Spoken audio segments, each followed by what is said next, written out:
my name's David, and today I'm here to teach you how to do CPR. Now I know you're probably thinking, David, what would you know about doing CPR? Well, in fact, I know a lot about doing CPR because I am a lifeguard. Wait a minute. A lifeguard. CPR stands for cardiopulmonary resuscitation. The only reason I know what that means is because I just looked it up. So let's say you're walking down the street having a lovely time, having a lovely day, and you notice someone laying on the ground unconscious.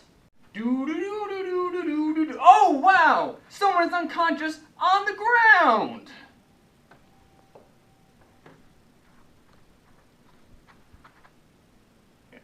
The first step is the most important step in the entire process. You need to Baywatch run over to the victim. If you don't get this one right, nothing else matters. What is the point in saving?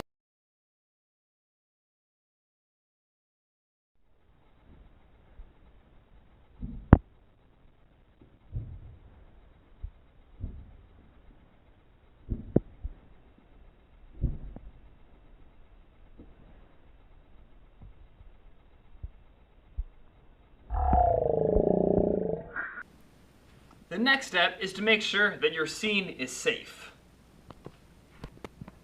If there's an electric wire wrapped around your victim, the scene is not safe. If your victim is lying in a field full of broken glass, your scene is not safe.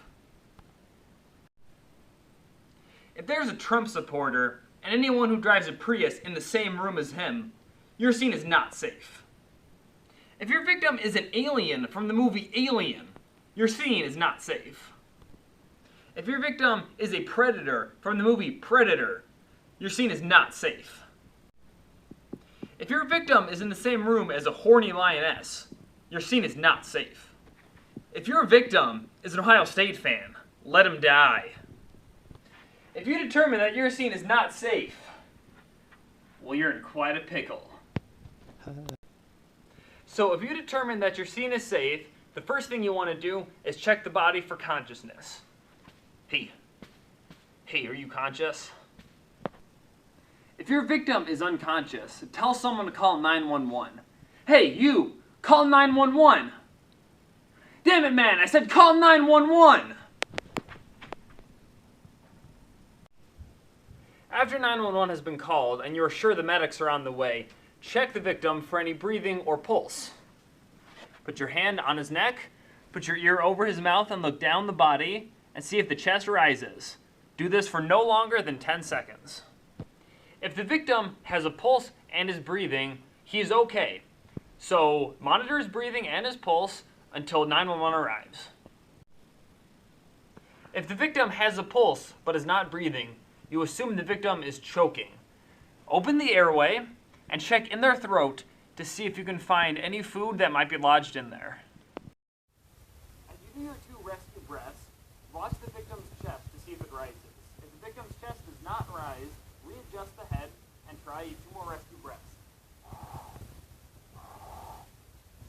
If your second set of rescue breaths do not cause the chest to rise, do 30 chest compressions in order to try and dislodge the food from the airway. 1, 2, 3, 29, 30. Alright, after you do your 30 chest compressions, check the airway again and see if there's anything dislodged. If the victim does not have a pulse and is not breathing, you now engage in CPR. CPR consists of 30 chest compressions followed by 2 rescue breaths. For chest compressions, take one hand, put the other hand over it, and curl the top hand over the bottom hand.